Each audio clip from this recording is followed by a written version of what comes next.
As senior Communist Party officials meet in Beijing, President Xi Jinping's anti-corruption campaign is under scrutiny. Xi has promised to fight corrupt officials, saying it didn't matter whether they were as small as flies or as powerful as tigers. But is he reining in graft, or is it more about settling scores with his political rivals? This is Inside Story.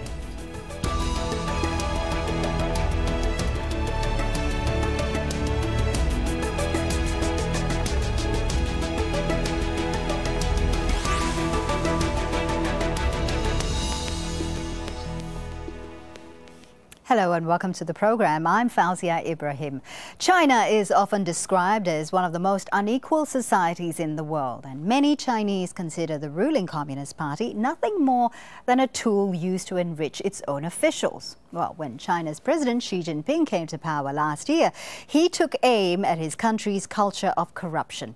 Everyone, from communist officials and business leaders to army and police commanders, became a target. Xi also announced that he had zero tolerance towards corruption, warning that he would go after the tigers and the flies, meaning high and low-ranking officials. Well, members of the Communist Party's influential Central Committee are meeting in Beijing this week. They're discussing something very much in line with Xi's anti-corruption campaign: how to rule the country according to law. And though the president's effort to rid the country of graft goes down well with the public sector, others see other motives. They include an effort to silence political enemies and consolidate his power, and to reform a party that some say is at risk of destroying itself. But given the scope of the president's anti-corruption drive, these measures can hardly be labelled as being purely superficial. Around 50 of China's most high-ranking officials have been prosecuted for corruption, but tens of thousands of middle-ranking bureaucrats have also been punished for various forms of graft. The campaign shows no sign of slowing down. In the first half of this year, prosecutors opened more than 6,000 investigations into party officials, and some of those convicted are high-profile figures, like the powerful former security chief Zhou Yonggang and China's longtime railway minister Liu Zhichun, who was given a suspended death sentence last year. Well, let's get straight to our discussion now and bring in our guests. Well, in Beijing, we have Shi Tao, political science professor at the Beijing Foreign Studies University. From Hong Kong, David Schlesinger, independent consultant on China and former editor-in-chief of Reuters China. And joining us from New Jersey via Skype is Gordon Chang, author of The Coming Collapse of China. Gentlemen, thank you so much for being with us on the show. Now, Shi Tao, if I can start with you, throw you the first question. It's certainly very impressive numbers when it comes to the numbers of officials that are being tried for corruption and being investigated for corruption. The question is, are the right people being targeted? Well, I think, the view here is that, at least the perception, among my colleagues and other people I talk to, is that this is not really a campaign about taking down President Xi Jinping's political enemies. Well, you do hear allegations about this, but at this moment, I think it's too early to, number one, to establish the factional ties between people who are being investigated and those leaders that are opponents of President Xi Jinping's policies and threats to his own power base.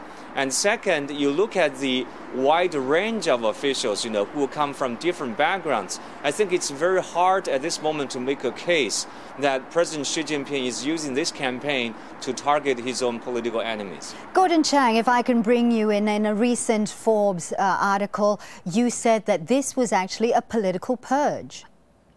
Well, it certainly has all the hallmarks of it, because we know it's not really about corruption.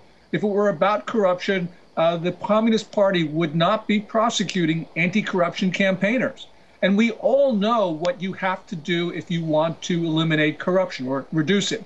You have to open up the political system, and you got to get the government out of the economy. You got to do both things. And we don't see either of those in China today. So really what we're left with is a political purge of Xi Jinping trying to consolidate his position. I mean, I can understand the point that we cannot understand at this point the factional ties. but we don't see Xi Jinping going after his family. And clearly, if this were an anti-corruption campaign, if he were really serious about corruption, he'd be going after corrupt family members. What we see right now is him going after Zhou Yongkong and Bo Xilai, political opponents. And clearly, that is not a part of a corruption campaign. That's part of consolidating political control. David Schlesinger, if I can get your platform on this, is this a corruption cleanup or a political purge? I think something can have multiple aims and multiple purposes. This is very much an answer to public anger at corruption. Xi Jinping is doing what he has to do to shore up his own position, to shore up the Communist Party. He's showing that he has no tolerance for the thing that gets people the angriest. I think Gordon is talking about things from a very New Jersey point of view.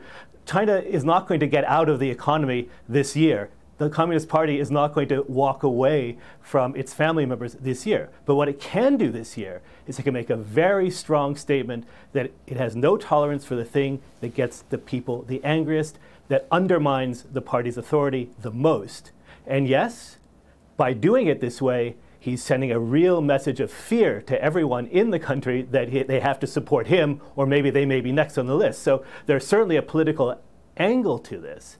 But fundamentally, I think this is an answer to public anger. This is an answer to the question of how do we shore up the Communist Party for the next 5, 10, 15, 20 years. Well, I want to get back to that point a little later on, but Shi Tao, the CCCP is meeting today and over the course of this week as well. They, of course, will be looking at how to ensure, as David says, how to ensure the survival of the party. Now, we've got these high-ranking officials as well as low-ranking officials that are being tried. Does this weaken the party in any way? No, I don't think this is a measure that necessarily weakens the political party. In a very different sense, I would say it absolutely bolsters the party's legitimacy, at least for the short term, because President Xi Jinping is doing something that is historically unprecedented, at least since 1949. Like the numbers you mentioned, about 50 high-ranking officials now are being prosecuted. Now, I strongly disagree with what Professor Chang just said about this political motivation of the campaign. He already acknowledges the point that at this moment it's too hard to say that this is politically motivated against his political opponents. And second, he said, if President Xi Jinping is really serious about anti-corruption, he should really open up the system for rule of law and others. But you have to understand that the premise of the current system is about democratization. So when we talk about situation here, you have to take this as a given, that given the system we have today, what we can do to discipline government officials, to minimize corruption. And I think what President Xi Jinping is doing now is perhaps the best thing and the only thing possible he can do within the current system. Gordon Chang, if I can bring you in, I mean, you have to admit this, Xi Jinping has a huge task ahead of him. He is dealing with a huge system that he has to address. Surely these first measures that he's imposed, or these first officials that he's going after, this is just the foundation. He's just laying down the foundations. Well, of course, we'll have to see how all of this goes on. But, when you start to look at the broad outlines of what Xi Jinping is talking about, he's talking about, of course, strengthening the party. That is his primary goal. And if he's going to try to do an anti-corruption campaign, so-called, to strengthen the party, yes, that's what he'll do. But, when you start to look at the issues of jailing anti-corruption campaigners, and this has been a consistent theme since he's taken over, that is completely inconsistent with the concept of going after corruption for the sake of eliminating corruption. It's just not possible to do that in an anti-corruption campaign. So this has got to be more than just that, and that's why I think that it's more a political conspiracy to purge opponents. We are going to see, as Shi Tao says, but I'm sure the direction of where we're going. Right. Shi Tao, if I can get you into this discussion as well, Gordon Chang did make a very good point there. Why crack down on anti-corruption campaigners? oh, why did he jail some anti-corruption campaigner? You mean these rights activist people who are calling for, more transparent measures about government policies? Well, I completely understand that there are some cases, high-profile cases, where lawyers and defenders of rule of law system, they were also being prosecuted. I think in that sense, you can point to this I think, hesitation on the part of President Xi Jinping. On the one hand, he does want to have a firm control of the party over the society. On the other hand, I think, at least it seems to me, that he also wants to be personally in control of the direction of the rule of law or anti-corruption campaign. And so I do agree that there's a degree of inconsistency. But I have to say that at this moment, given the bad situation now, for example, this rampant corruption, you need to do something. After all, President Xi Jinping also cares about his own legitimacy and his popular support. At this moment in China, given the rising inequality, like you mentioned at the very beginning, the best thing and the most popular thing to do is to crack down on corruption. Gentlemen, if I could just pause the discussion there for just a while, and let's take a closer look at the man who's at the center of our discussion. Now, since Xi actually became president last year, he's been complimented and criticized for his policies. Let's take a closer look at the man himself. Now, Xi holds 3 of the most powerful positions in China, including the head of the Central Military Commission. Some have accused him of fighting corruption for his own personal gain, but there's no doubt he's popular among Chinese. Some even compare him to the popular leader Mao Zedong. Now, though he's promised to curb corruption, critics say his government continues to imprison journalists and politicians who fight for more transparency, we've just heard. And many argue that Xi's corruption policies will only be effective if China's judiciary is made more independent. And on that point, David Schlesinger, how do you even measure the success of a corruption campaign without judicial reform? I think that's a real problem for China, but you also have to look at where China is coming from. And over the 30-odd years that I've been studying China, China has made tremendous steps in first codifying its laws, then doing education of the judiciary, bringing in well-educated lawyers, and it's made many, many steps. It's a far, far cry from where it should be in terms of judicial independence, because the judiciary belongs to the Communist Party. It has to follow the Communist Party, and even more seriously, to my mind, many local officials influence cases. So forget about dissidents for a moment. Ordinary people going into the courts or businesses going into the courts have no confidence that they will be treated fairly. So this current meeting that is addressing the rule of law, I hope will make some significant steps in terms of Gordon Chang, can I just bring in Gordon Chang here? Gordon Chang, are you just as optimistic that perhaps there will be some reform from this plenary meeting? Well, there'll be talk of reform because there always has been. But we got to remember that the Communist Party still dictates outcomes in the judicial system. And that's very little different over the past decades. Yes, China has more laws. It has more regulations. It's got more judges. But the question is, does it have rule of law? And it certainly doesn't. Because we've got to remember that the Third Reich, Hitler was a stickler for law. And what we're seeing is basically the same dynamic today in China as we have seen in the Third Reich. So I'm not so sure that we're really seeing progress. We're not hearing anything about the Communist Party subjecting itself to the rule of law. We hear a lot about the Communist Party using the law against its opponents and its adversaries and against the Chinese people. But until the Communist Party is willing to subject itself to law, to independent prosecutors, to laws that everyone respects, then all we're seeing really is window dressing. We're seeing a regime using law to club its opponents. I don't call that progress. David Schlesinger, do you think that this is window dressing? Is it fair to call it window dressing? I think you have to take this in chunks. Let's start with the easiest chunk in terms of commercial disputes. I think there's been a lot of progress there. They can make significant progress now to make business people, both foreign and domestic, feel more comfortable that they will be treated fairly. The next chunk would be ordinary criminal cases. That's still an area where they need to make much more progress where people feel they can get a fair trial in the courts. The final chunk will be the hardest, and I admit that We all know that. It's a terrible shame. But in terms of political opponents and dissidents, China is probably a decade or more away to making any kind of progress, to having a fairer judiciary, a fairer treatment. So there's a real problem there. But on the easier chunks, I think China can and will make progress. And I think it will be very important for the country to do so. Commercial areas. You know, we have seen the attack on multinationals where they're using the law in ways which are really despicable. This is not progress, David. I mean, we have seen backsliding over the last 15, 18 months. Some of the multinationals have bribed Chinese doctors. They deserve to be done. They deserve to be done by Chinese law, just as they would be done by the FCPA in the United States or the UK Bribery Act in the UK. They deserve to be gone after. Yes, China has done many things unfairly, but it has also done many things fairly and correctly.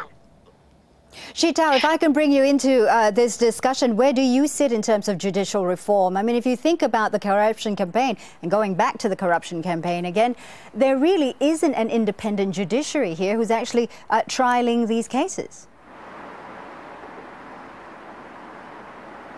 Well, let me first just address a point raised by Professor Chan.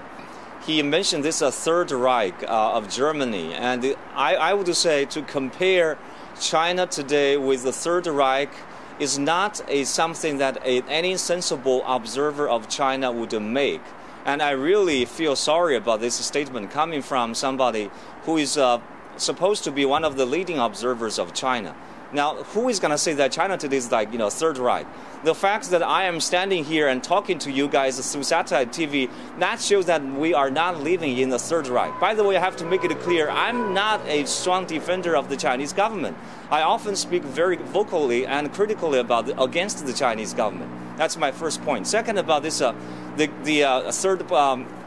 fourth plenum that just convened today, I do hope, like Mr. Schlesinger, that there will be some significant progress made in the Chinese reform of the judicial system. I think one possible sign is that the party has already shown sign that they're going to abolish this all-powerful judicial and political committee that used to be chaired by the already ousted Politburo Standing Committee member Zhou Yongkang. And they already realized that having too much power concentrated, especially the law enforcement power, concentrated in the hands of one single person is too detrimental to China's social and political progress. And I think the expectation is that President Xi Jinping will do something. Otherwise, why would Xi Jinping make this a big, high-profile thing? And why would the official news media keep reporting that the focus of this fourth plenum is about rule of law in China? Well, let me take you up on that point about the media in China. Now, part of the mechanism, Xi Tao, for a successful anti-graft campaign and to crack down on corruption is a free media investigation, journalism that can actually go into these cases, that can probe them independently. There is no free media in China as yet.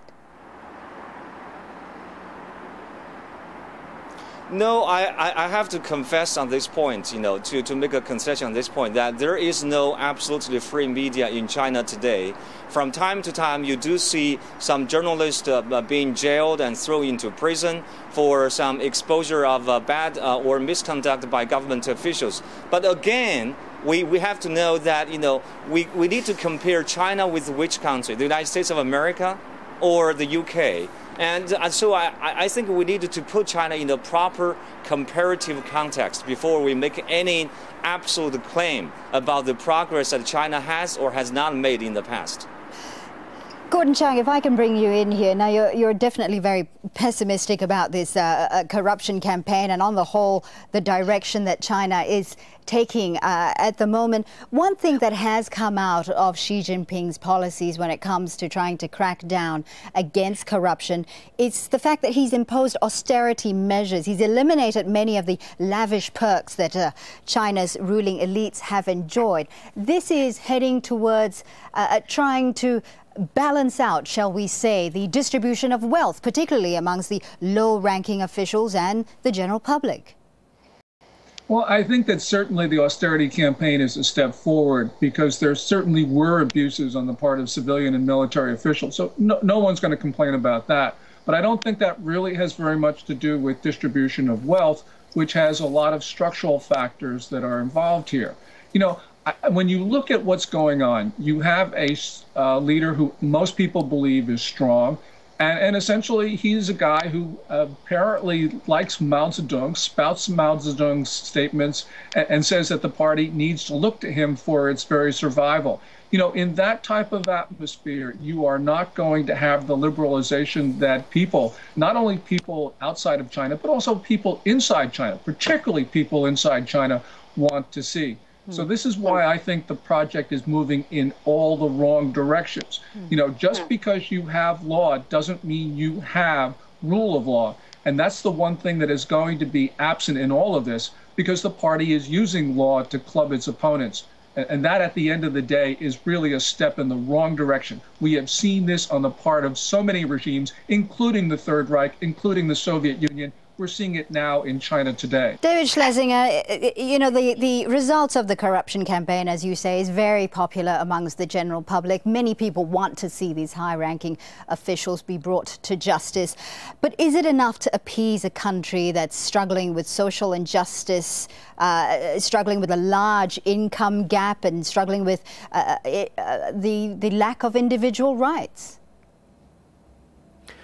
I think that what we're seeing at the moment is a tightening on political liberalization and expression, but movement towards reform in economics. And I think what will ultimately keep people happy will be to see a reduction in corruption and continued economic growth and continued economic opportunity, most importantly.